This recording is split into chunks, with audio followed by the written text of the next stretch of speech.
Hello everyone, here with a check-in video for how I've been doing so far in the treasure cups. So just before we get into it, this video is going to be covering the first two treasure cups that I participated in this month and the lists I ran for both and some of the matchups, pros and cons for each, and then some wrap-ups of kind of where I'm thinking I might go next. So let's get into it. So starting off, we have the first list that we did. This was on February 1st. The highlights of this deck, I was running 12 trigger bodies. So I was really hoping to get some free value against Doflamingo and KO their bodies. My matchups did not line up quite how I wanted them to, so I made some changes for the following week. But kind of going through what I did face, I faced two different Shanks. I went 0-2. One of the opponents did give me the game because he wasn't staying, so I was able to get a little higher in the bracket before dropping out later. But this is the expected bad matchup. This is really tough for Robin to deal with. Our mid game is often pretty removal heavy, and their bodies that they play just don't tend to line up well.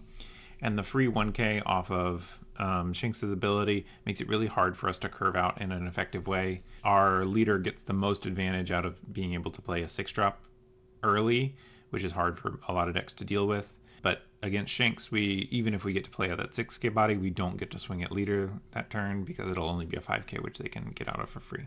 I did face one Dofi, and exactly as I wanted, the deck performed really well into Dofi. The removal plus banish angle really puts hand pressure on Dofi in a way that they don't experience in a lot of matchups. You can really narrow their options and let your top end take over the game late and kind of grind them down. And this deck, as it was, did perform well against the one Dofi that I did face.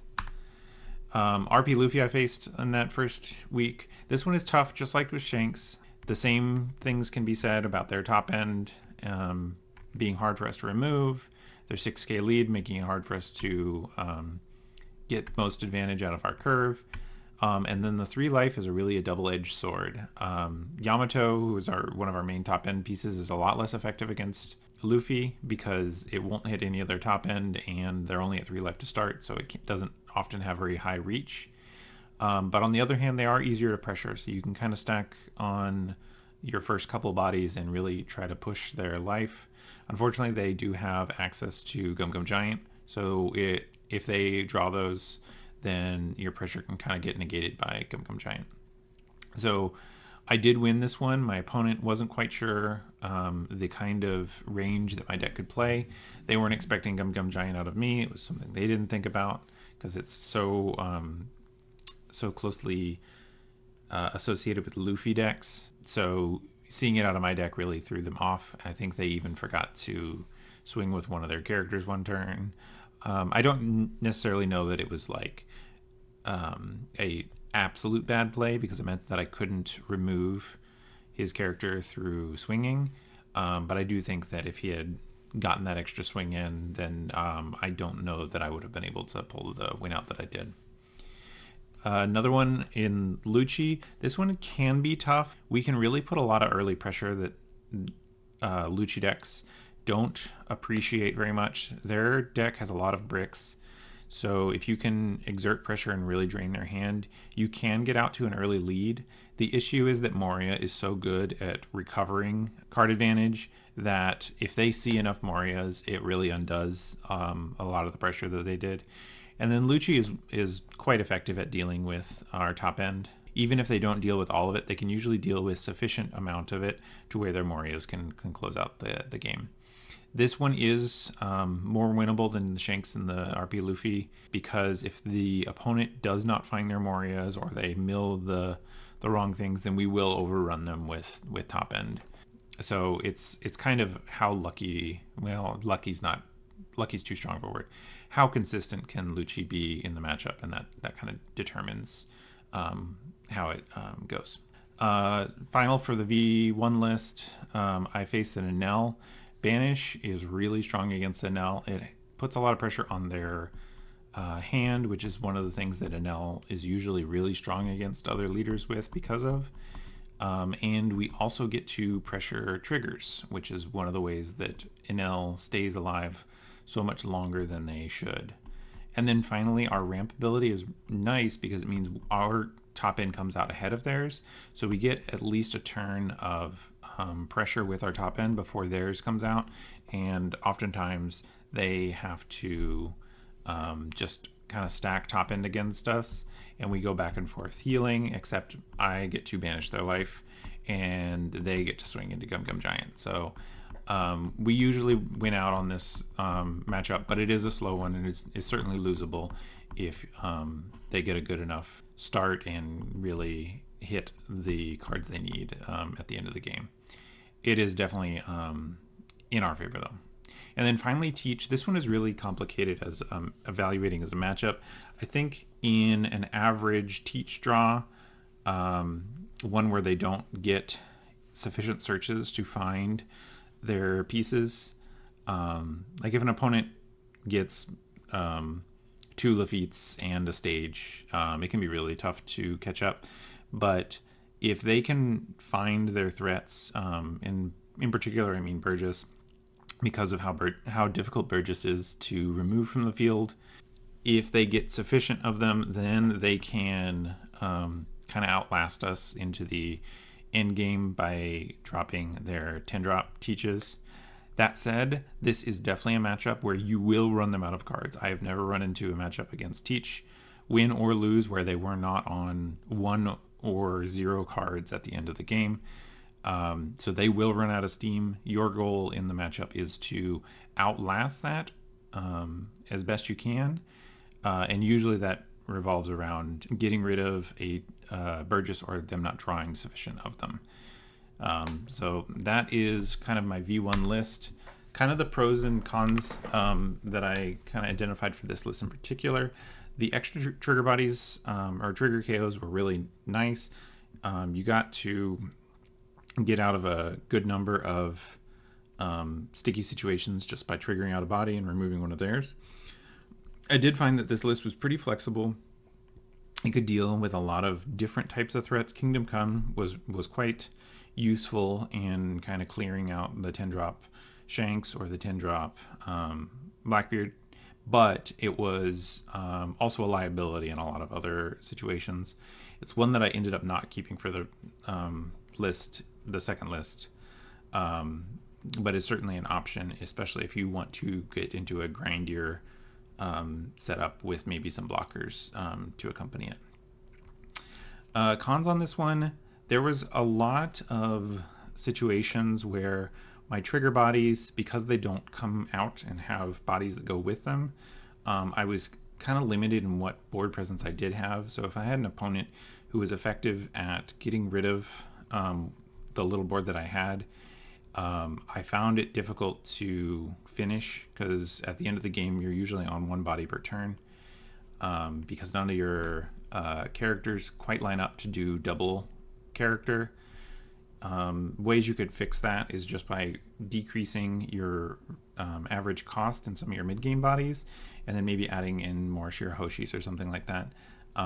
But in this particular list, I did find it kind of hard to get bodies on board and finish out the game.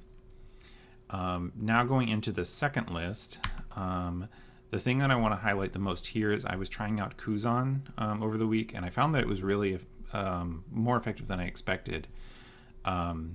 And I wanted to kind of push that by running 4 of here, and I wanted some more reliable KO. So when I took out the Egghead Luffy, I put in some number of Gedatsu and had to replace some of my Usohachis with Veggie to keep my counter or my trigger count high enough. This one was a little bit lower than the previous list, and it did cause a little bit more inconsistency, but still a manageable amount. Going into the matchups, I did face BY Luffy twice. This is a great matchup for us, I think, on general. It is grindy, and you can lose it, so be careful with your plays, because it is very losable.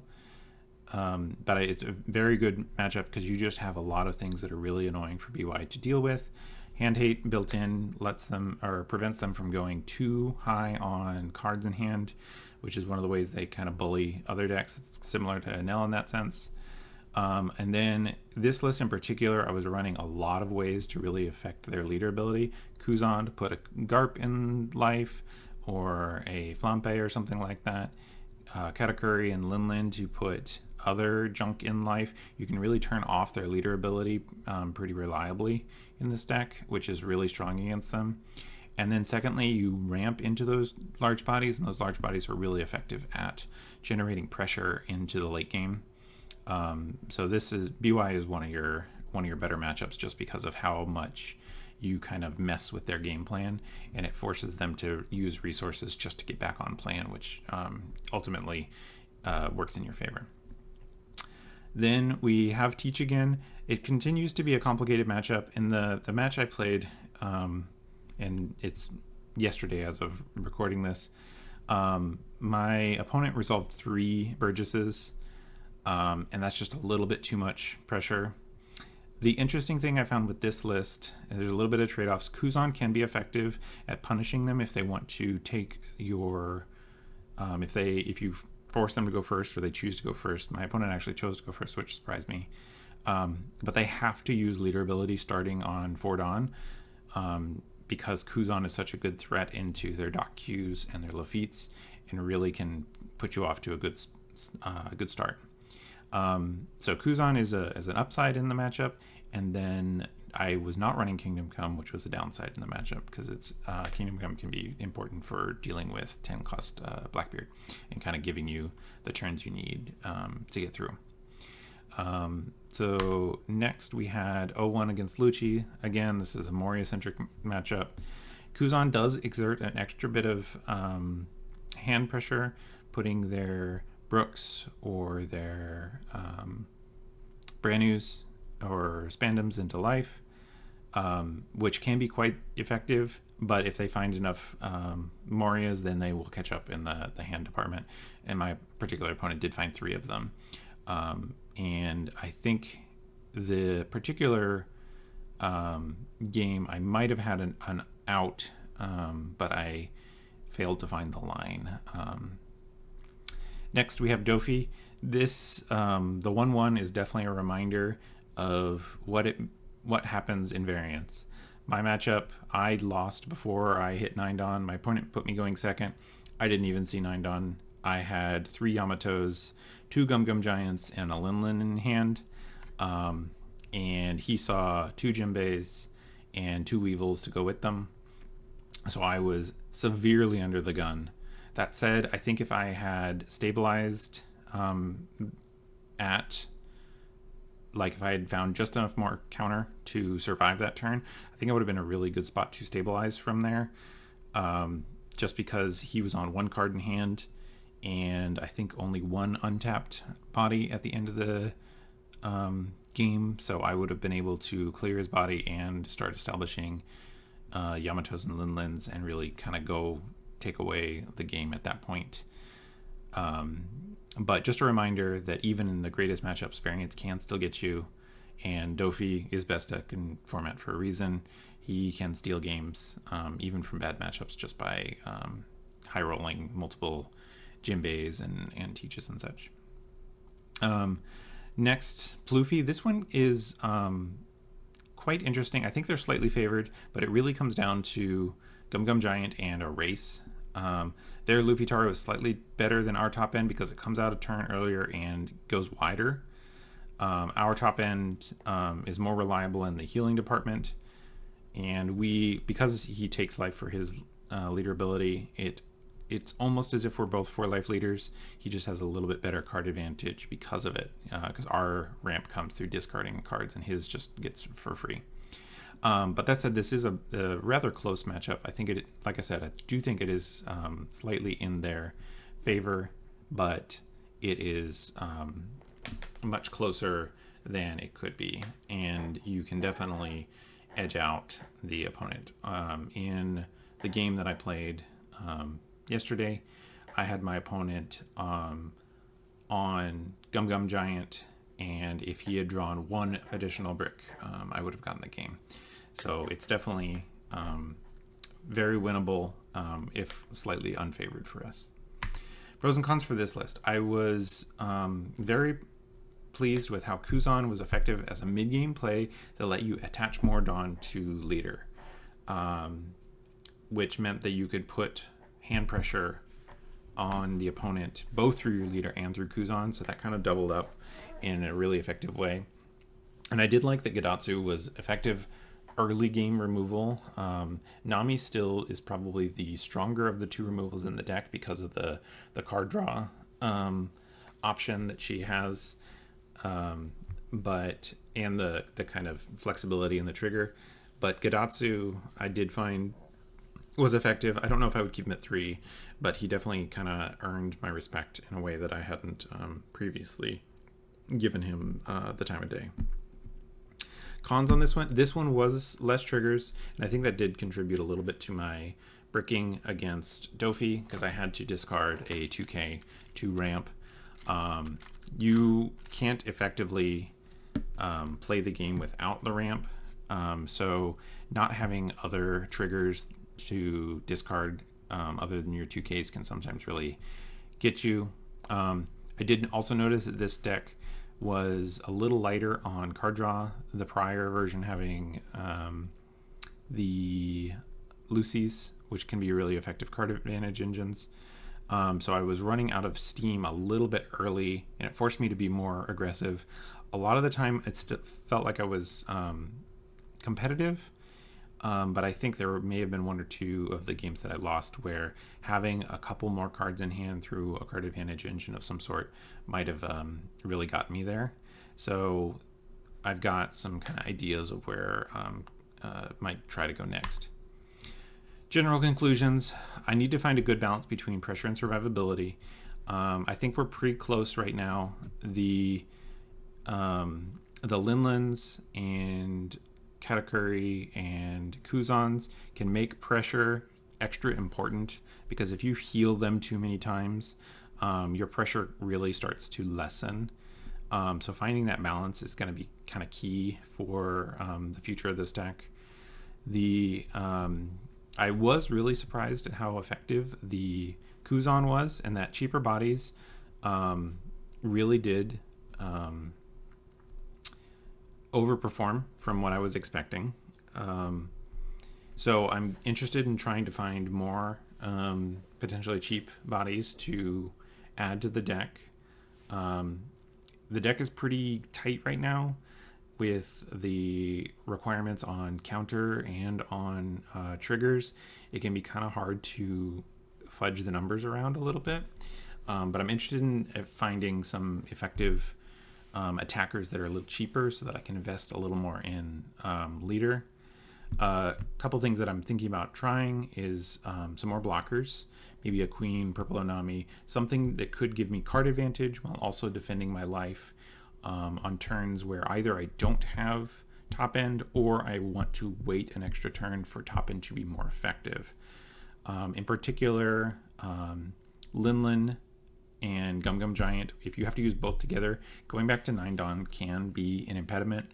So if you don't have to use a top end body and you can generate some sort of threat plus a queen or plus a purple Nami, there is maybe some merit to trying that. That said, pretty happy with where the deck is right now.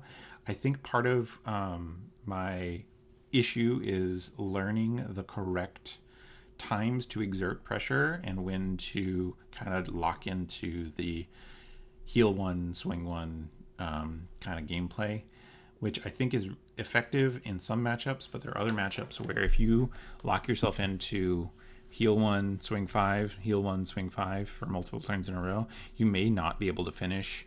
As I was mentioning, at the end of the game, you are only playing one body per turn on those things. So if your opponent has an effective way to deal with that one threat, either through several blockers, Alpha of a Moria or something like that, or by just outright removal, Red Rock, or swing into it with a Shanks or something like that, it can be really tough to finish even when you get them low on hand, just because you don't have enough swings to actually get through in the game.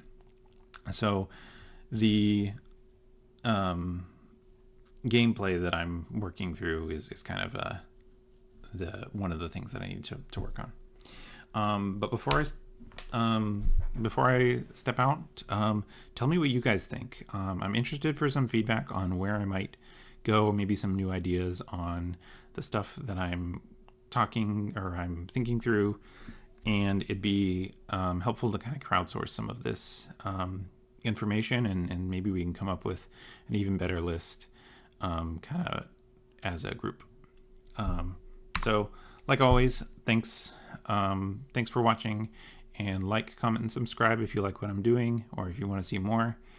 And look forward to this week at Locals. I will be playing Green, Blue, Zoro, and Sanji, so a change of pace for my channel.